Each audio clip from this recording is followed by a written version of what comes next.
I was wired at an early age to go negative, to expect the worst, to think the worst, to go down there first. Like that's the default. Like what could go wrong with everything before going right? And as a result, I spent so much of my time in a state of worry about something. Like if there wasn't anything to worry about, my God, I would find something. And I bet you there's people who know exactly what I'm talking about, or know people who are like that. Like you just can't be content with it being okay. Like, nope, there's got to be a problem to solve. Let's learn how our next guest gets up, dress up, and show up on purpose. Enjoy the episode.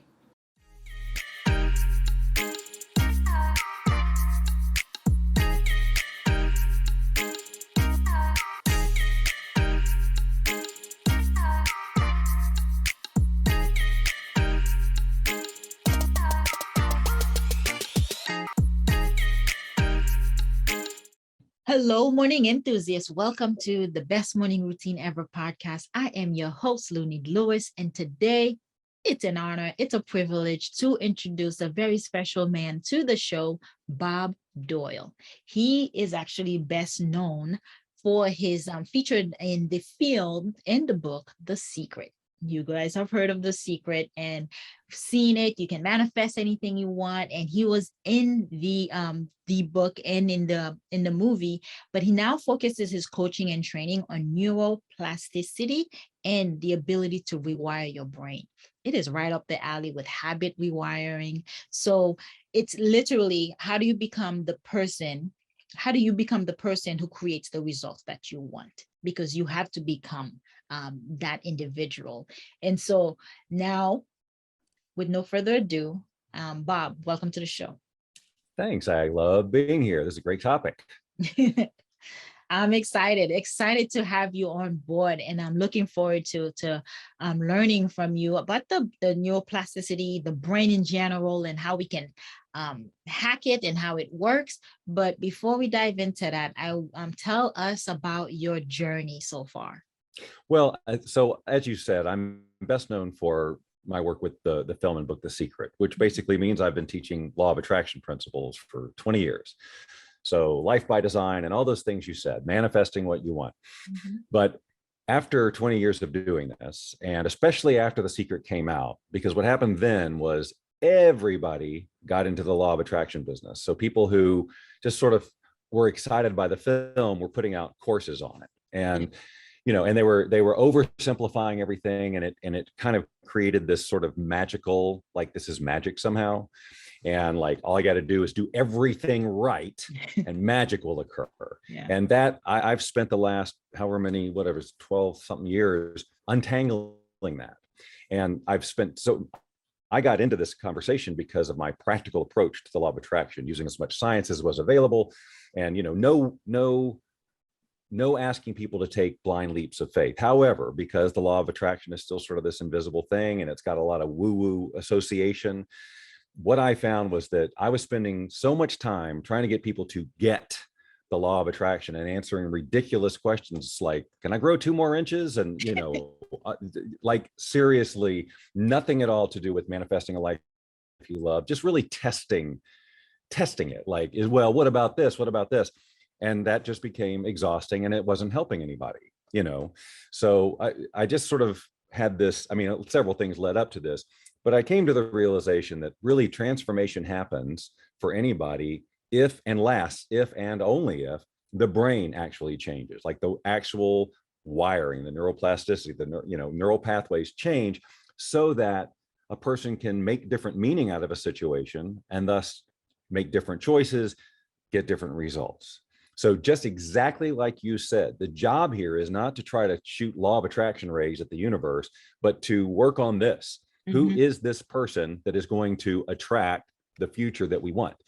So to me, this is a much more, number one, it's a lot easier to get the point across that our brain can change. Like I could spend weeks explaining the ins and outs of vibration, and it's just, but there's no point. Mm-hmm. All we really need to know is that our brain can change. That's really all we need to know. So I don't spend a ton of time on brain science and all of those other things, because you know what? That's everywhere. My job is to facilitate transformation. And if a person knows that their brain can change, then it's like, okay, how do we change it? And that's the work I do. Yeah, that's phenomenal work because the neural pathways, right, are all created with the different habits, different triggers, because the brain learns and relearns.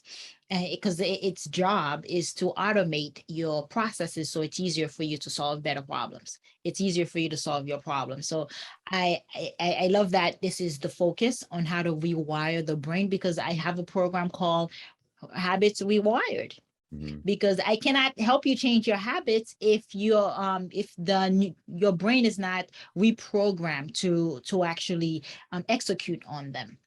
Because what he says, you can't solve the problems with the same mind that you used to create them. Right. Right. And look, it's the thing is that people just need to, this is so simple. This is how we learn everything and have learned everything. It's always repetition. Yeah. Always the consistency, repetition, and then that's driven by emotion. Sometimes it's like we have a very strong intention to learn a new language or to walk or whatever. Like it's non-negotiable. This is what we're going to do. This is who we're going to be. So we do it, and we make as many mistakes as we need to make. We fall down, we hurt ourselves, we get things wrong. And that's just natural. And we don't think twice about it until it comes to personal transformation or manifesting something. Now it needs to be magical somehow. And it needs to happen in 3 to 7 days, like the guru said. And it just doesn't work that way. You know, if you're going to change your reality, you have to change how you're perceiving it and the actions you take and the meaning you make and all of that stuff. All of it was learned mostly on autopilot, the way we learn everything else, just consistent messages, consistent messages. So if you want to change, you're going to send new messages consistently, not 30 minutes a day, not in a 15-minute meditation, not by looking at a vision board for 20 minutes and going, yeah, I feel it. No, it's you have to learn to, if you're going to do this with intention, and you're going, like my goal, the whole reason that I'm doing this is to facilitate as rapid and efficient a transformation as possible. That takes a great deal of commitment from a person, you know, to be able to catch themselves when they're on autopilot and have a disempowering thought. And in that moment to choose something else, because our body is overtaken with chemistry that says, no, this is how it is. And I need to be mad. I need to be upset, right? Like we justify it because that's how we're wired. Yeah. But the superpower here is to catch yourself and realize when you're on autopilot, the moment you have a disempowering thought, is to at least recognize that you are on autopilot, that this is not the truth. Yeah. It's just your wiring. Yeah, because we operate out of that space 95% of the time of the day. 95% of the time we live there, that subconscious mind, that autopilot. And there's some bad programming there. Lots of it, very limiting, and it's different for everybody, which is why this whole one size fits all, this just doesn't, how come they're manifesting and I'm not? We're doing the same things. Yeah. You might be both have a vision board, you might be doing lists, you might be both meditating, but your wiring is totally different. Yeah. You're looking at the lens, this wiring creates the lens through which you see the world. It is where your truth is defined. And by the way, it's just your truth. It's not Cindy's truth or Matt's truth or anybody else's, it's yours. You may have agreement on some things because you were all similarly wired through whatever culture, upbringing, etc. But we see examples all the time of what happens when people are wired just a little differently in one particular area, and a person cannot understand how in the world can you think that way? It's so obviously this way, and it's the other way around. Yeah. So we get so caught up in trying to get everybody else to see our truth rather than just focusing on what do we want our truth to be? How do we want to feel empowered? If we consistently make negative meaning out of things and fight to justify that position, you can expect that to be your reality for as long as you want to cling to that. If you're not willing to look at learning to reframe something, to choose a different emotional response that hasn't, you know, when the one you are autopilot or wired with has not been serving you, you know, then you're not going to change. So you have to get, as a facilitator or a coach, you really got to get a person to see how this new them is non-negotiable. Not that it would be nice or things would be easier, but like non-negotiable. Like, why must you be this person? What are you going to attract? What's going to be possible for you that is something that you must do if you're going to live your purpose here on life? You got to get people ramped up that way, because otherwise the autopilot stuff will take over. Mhm. It will. It will, no matter how much you want something different. If you're not willing to stop and make different choices, then you're never going to program new neural pathways. So much of the work is getting people clear on, well, what are those other choices? Yeah. How do we know what action to take that's different than what we're taking now? Yeah. Tell us about something you've had to change, how it has changed your life in particular, because I love to see it in practice. I have, even despite and throughout my years of teaching this, I was wired at an early age to go negative, to expect the worst, to think the worst, to go down there first. Like that's the default. Yeah. Like what could go wrong with everything before going right? And as a result, I spent so much of my time in a state of worry about something. Like if there wasn't anything to worry about, my God, I would find something. And I bet you there's people who know exactly what I'm talking about, or know people who are like that. Like you just can't be content with it being okay. Like, nope, there's got to be a problem to solve. And that is a miserable way to live, but people just coast through it and not realize, like this is just how it is, right? When you're living on autopilot, you just go, well, this is just how it is.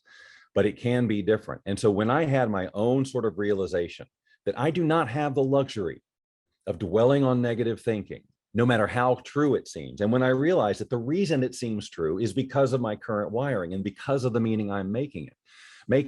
And when I realized that I can change that, because we've all changed who we are. Like if this conversation isn't landing, you go, I don't know if I can change. Think about who you were 5 years ago, Yeah. 10 years ago, 15. I promise you've changed. Some Yeah. core basic things about you have changed, but maybe they've changed intentionally, or maybe that you just got sucked along with society or whatever, but your wiring changed, and therefore who you are changed, and therefore the results you're getting in your experience of life has changed. Because we're So creating our realities. Our thoughts become things. Napoleon Hill says it, right? We are really creating our external world.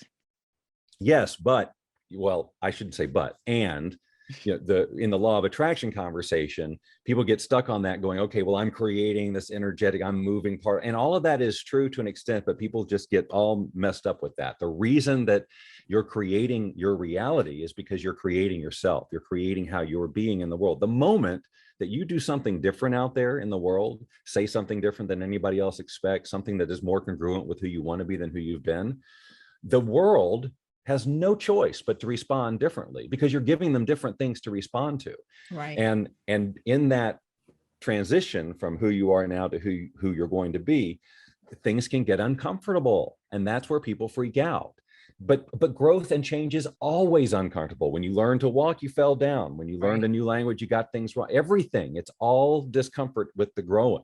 But people don't want to be uncomfortable with their growing. And in fact, if they're too far into the law of attraction conversation, as soon as they hit some sort of discomfort, they go, well, I guess the universe doesn't want it for me, and they bail. That's so prevalent, and it makes me want to pull my hair out, which is why I've just said I'm not going to focus on the law of attraction conversation anymore, because I'm dealing with stuff like that constantly. Now, having said all that, I'm not anti-law of attraction or anything like that. I mean, it is running all the time. I mean, we both know it's a thing, but we do not have to obsess on the ins and outs of it. We just don't. Just like gravity, we don't sit there and go, I better understand this, or my glass of water is going to float away. No, it just is. So you work within the rules of it. But it really is just so basic. It's just, who am I going to be? Because trust me, if you've got some grand vision of how you want things to be different, whether it's more money or another relationship or a better career, this person isn't going to have that. Because if they were, they'd have it now, because they would have been being and acting and making meaning and getting those results. So you're going to have to change your core being. But the good news is you get to change that however you'd like. The other problem that people run into with when they're too into the woo-woo conversation is like, they got to figure out what they're supposed to be. What's my divine purpose? And they spend decades searching for that instead of just deciding, who do I want to be? What's calling to me right now? What am I passionate about? What would I love doing every day? What are my natural gifts? Forget what I'm supposed to. What you're supposed to do is what you want to do. That's why you want to do it. Right. Right. And it's I'm taking it all in, right? Because as you're saying it, I'm processing everything you say. And I want to touch on Mhm. expectancy, right? How to get into that state of expecting that thing to come to fruition. That belief, like thinking of it as if it's already happened. Because Yeah, I grew up in a very religious background, and people just rely on God will see me through, God will make it happen, but not taking ownership and actually executing themselves, because faith without works is dead, the whole spiel. sure. And then you gotta be in an expectance, you gotta expect it to happen, you gotta expect it to come. And so I want you to dive into that a little bit Yeah. more. And So expectation and attachment are very different things. And what happens is people are lumping they're calling it the same thing. And people are getting attached to a specific outcome rather than expecting the best in the possible situation.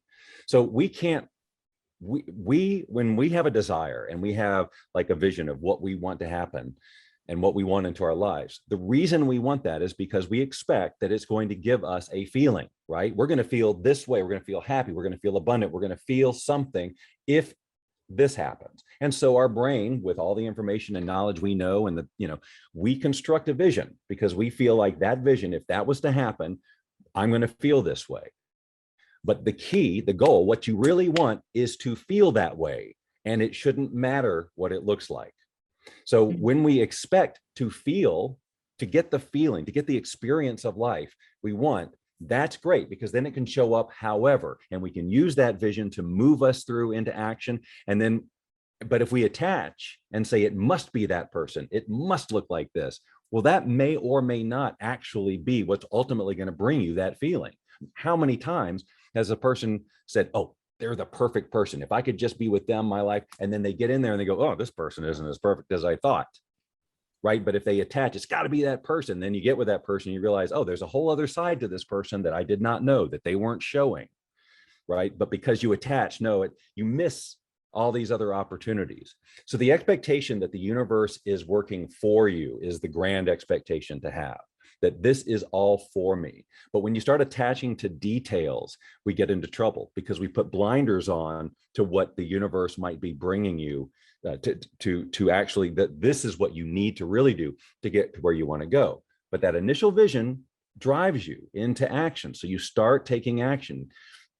You start acting in alignment with the person who would have that vision, but you need to be open to the reality that you don't know ultimately. Like yeah. we're tapping into, we're asking the universe, if you will, if you want to go down that road, for its divine intelligence. Well, we have access to it, but that's not how our brain is working.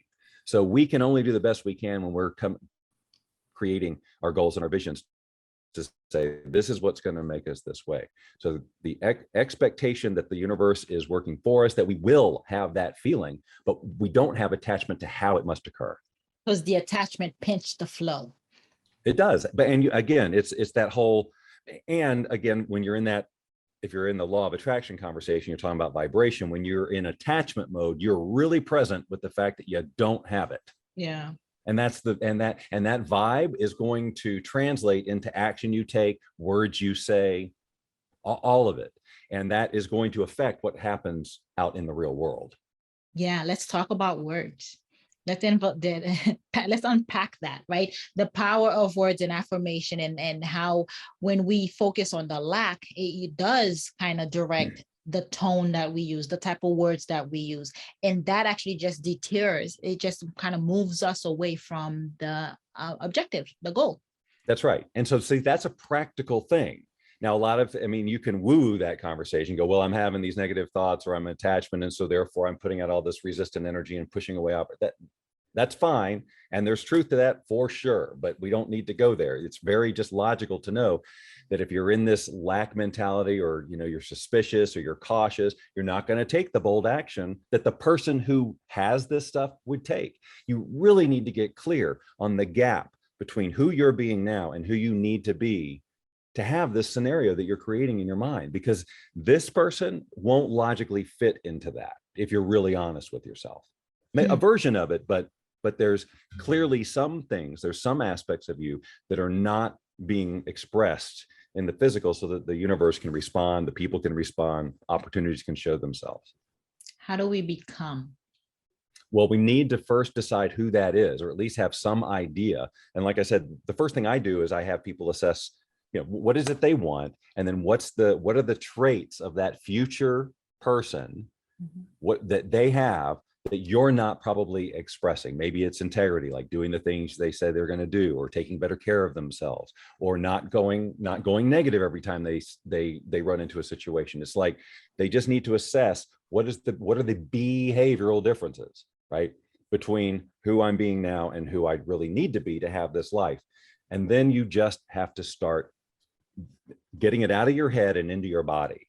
So part of the process, when I'm working with people, we have a whole program for this, and every day they start their day by looking. It's a sort of a meditative exercise, but they're looking at their day ahead, and they're sort of formulating what are the situations that I might run into today, knowing what's ahead of me. And of course, there's always surprises, but knowing what's ahead of me, is there a situation where I might be triggered to go back to my old disempowering way of thinking? Right? Like, am I getting into a job interview, or am I going to have a conversation with somebody that I don't really want to have? What are the ways that I might normally behave that I want to change? And you run it in your head. You rehearse it. This is the beauty of our imagination. And you hear it all the time about, people can they can practice piano in their head. They can actually develop a skill by just running it and running it and running it, because to the extent that you can really feel into it and really feel it, your subconscious doesn't know, right? So you're actually rewiring yourself without actually doing the thing if you do that. So, but now that you've run it in your head, you've rehearsed it. Now, when you run into that situation or something like it, you're not left with, oh my God, I'm in autopilot, what do I do? You go, I'm in autopilot and I know exactly what to do. Because I've rehearsed it and I know exactly how it's going to feel and all this. Now you can't predict every little outcome, but you can at least be consistent with that person that you need to be. But until you move it into that physical, right, probably is not going to, lock in, and you're not giving the world an opportunity to respond.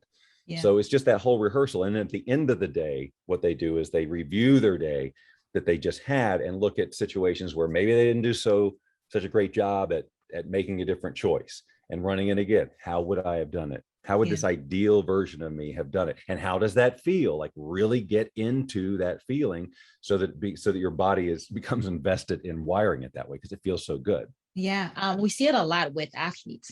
Athletes picture the game. They see it happening. They see them winning. They see the winning shot or the winning punch. They actually visualize and feel it and be immersed in it, to actually, when they go out, it's like, oh yeah, this is just like practice. Yes. And that can be in any category, not just music, not just athletics. It can be anything, your way of being. This is how we learn. And we do have this amazing ability to get intentional about it. We don't have to learn on autopilot. We don't have to be wired on autopilot. Yeah. We have consciousness. We have the ability to be present and make choices and get excited about things and be inspired and create a vision, and then just start doing it. We can do that. It doesn't take any special schooling. It isn't metaphysical necessarily. There's no woo to understand. It's just our brain can program. It's programmed all the time by what we watch and listen to. And most of it is on auto, just unconscious. If we were to take more control over what we let in and be a little bit better at critical thinking, like, do I want this piece of information to make me feel this way? Does this information or what I'm hearing, do I need to let it have power over me? No, I do not. Yeah. Dr. Joe Dispenza, am I saying his last name? You know him. Dispenza, yes. Dispenza, you work with him in The Secret. Did you work with him doing He was not in The Secret. He was not in The Secret. He chose not to be in that. But we've had like, I think, one conversation on the phone, but I have great respect for his work. And if you really want to dig into all the particulars, I mean, he's a fantastic resource. I mean, this is what he's been doing for freaking ever, right? Mm-hmm. So my role is for people who don't necessarily want to go down that whole rabbit hole and learn all that stuff, but just in fact make it happen.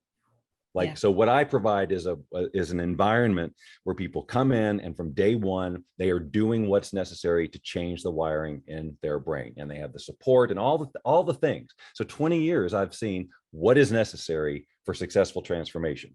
So what I've done is just create this environment where it's all in there, all the tools you need for releasing, emotional issues and things like that, but also just the daily consistent, here's what you do every day. And it becomes easier and easier and easier with time. And then we do coaching and all those things that you need to get that support, because a lot of people saw The Secret or whatever, and they saw that genie in the lamp, and they just figure they're a one-man show wizard. And if they can't get it all manifested on their own, they think they failed. They think the law of attraction is a scam, whatever. That's just not how it works. That's an unrealistic expectation, and in no way how this is supposed to work. There's 8 billion people on the planet for a reason. We're here to help each other. Yeah. And we want to rely on others to help us grow, so that we can then give the value that we have to others and help them grow along their path too. So if we hole up and just try and hide from the world and say, okay, I want to manifest everything like that, it's going to be a lot harder. Yeah. You have to be open for the abundance to flow as well.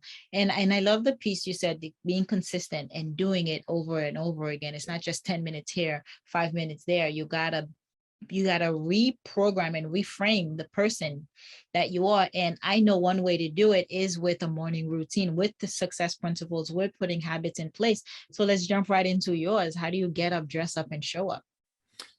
Well, coffee is important to me. Mhm. It's just a nice, fun little thing I give myself. But and seriously, to answer your question, I do what I ask my students to do, and that is to open your eyes, and instead of, and you can check in with because it used to be I'd wake up and immediately it was like, what the hell's going to go wrong today?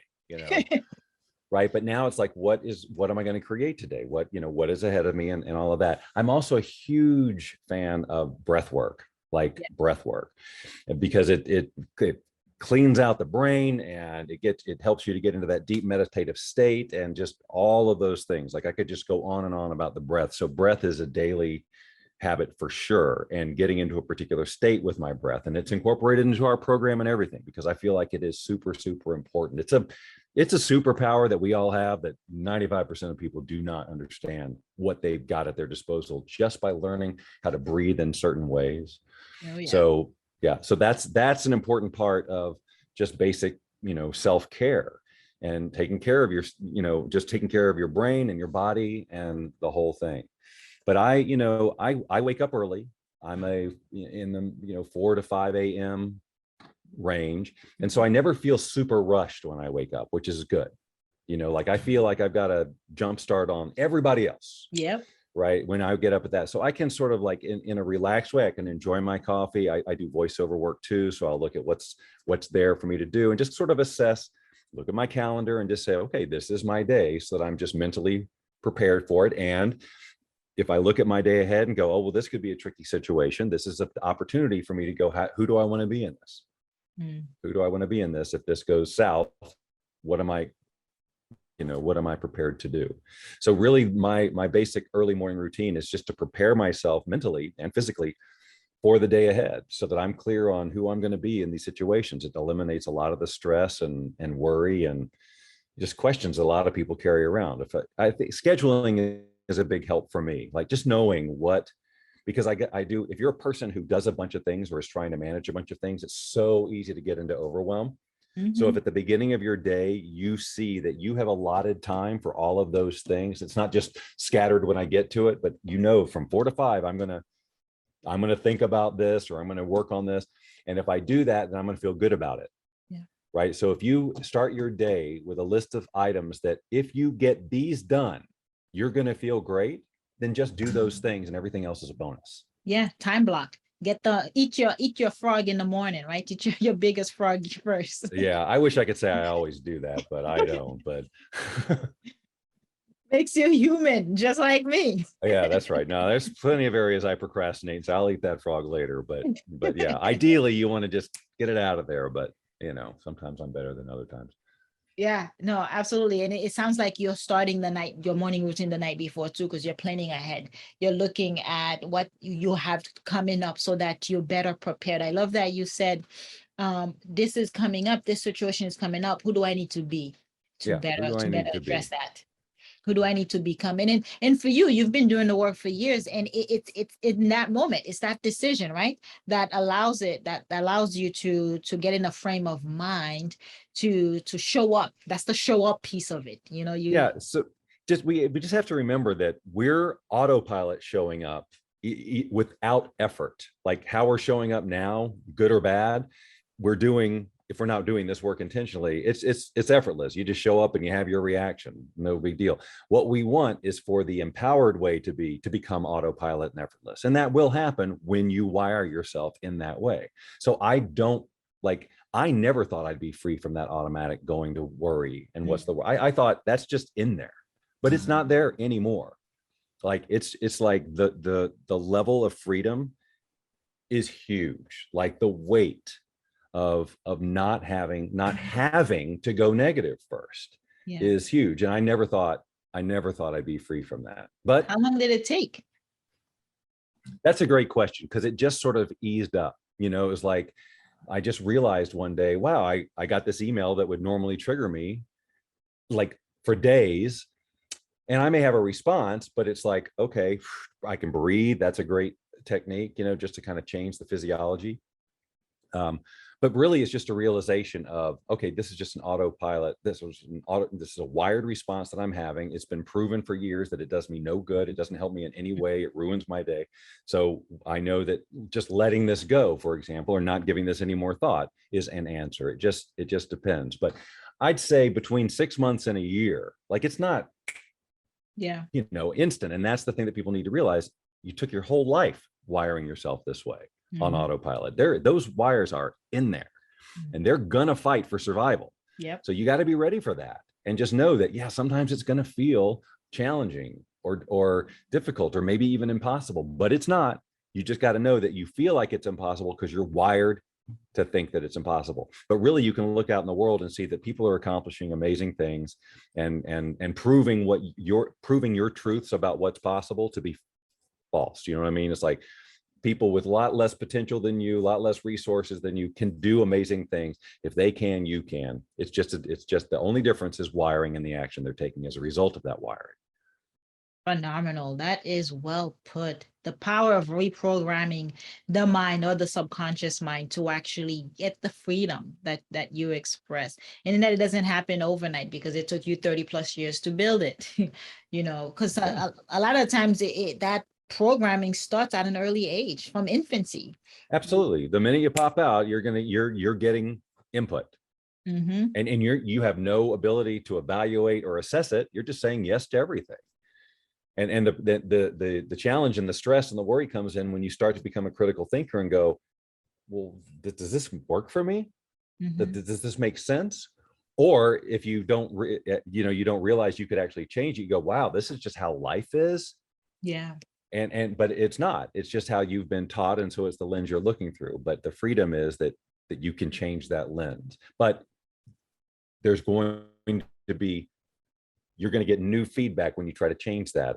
And so sometimes family members and friends and coworkers freak out and say, who are you to do this? They give you a hard time because now you're trampling on their wiring, right? Their expectations of you. And that's the sad thing is that so many people literally sacrifice their lives with the lives they could have so that other people can be more comfortable. So they don't have to hear the opinions of their parents or feel like they disappointed somebody or, get talked down to by people who are threatened by your bigger vision, right? And so many people get suppressed back into just living their lives for somebody else and never really getting to have theirs. And by the way, that doesn't serve them because those people are also living limited lives. And so nobody's living to their full potential. Nobody's living their lives. They're living a compromised life for a perception of comfort where actually nobody's comfortable. Yeah, you're dimming your light and you're doing the world a disservice. You're doing everyone around you a disservice. Yeah, particularly the people you think you're doing a service for. Yeah, it's the worst. You can't live life that way. Not for very long. You will just become unhappy, unsatisfied. You wake up and you're resentful. Yeah, you're resentful. You're bitter. Yeah, bitter as well. Yeah. Well put, Bob. This has been super insightful. And I love the rewiring piece of it, how to rewire your brain so that you can actually see the transformation. So tell us, Bob, how can we connect with you? Where can we find you? Well, I'm all over the place. I'm super easy to find on Facebook and so on. My main website is meetbobdoyle.com. But what I'd really like people to do, because one of the things that helps with this whole rewiring effort is to know your starting point.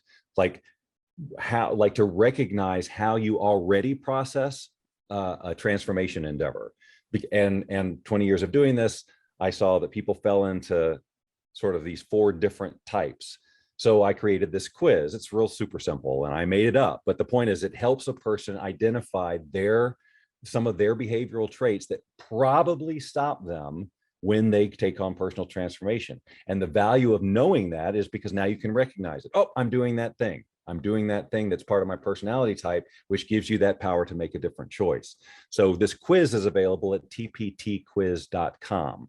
And it takes like 60 seconds, but that will get you connected with me as well. But more, it will tell you your starting point, and it's dead on accurate. I promise you do it. You'll go, yep, he nailed it. This is the feedback I get consistently. And it's 20 years of doing it. It's not like, but with that information, we also give you, here's what you can do to increase your odds of successful transformation, given that this is your type. Yeah. So it's tptquiz.com. Quiz.com, like transformation personality type quiz. tptquiz.com. Yeah. Excellent. Bob, it's been an honor. It's been a joy listening. Thank you so much for your insight and helping, shedding light into this whole phenomenon of rewiring your brain, rewiring your habits, because once we first make our habits and then our habits make us, then we get into that power of automation, but it's rewired. It's coming from a place of neural pathways per se. Yeah, it's real science and practical, but the good news is if you're a real fan of the law of attraction, when you do that, the law of attraction just works. You don't have to obsess over it. You don't have to think about technique. You're just being consistently, and therefore your energy is consistent. You will attract the right resources, and you don't have to think twice about the law of attraction, just like you don't think about gravity. Well put. Bob, thank you so much for your time today. My pleasure. Hope you enjoyed today's episode. Please comment and tell us what was your favorite part, your favorite habit that you are going to try out for yourself today. Comment below. If you haven't already, be sure to subscribe. Until next time, I will see you at the top of your best morning routine ever. Stay blessed.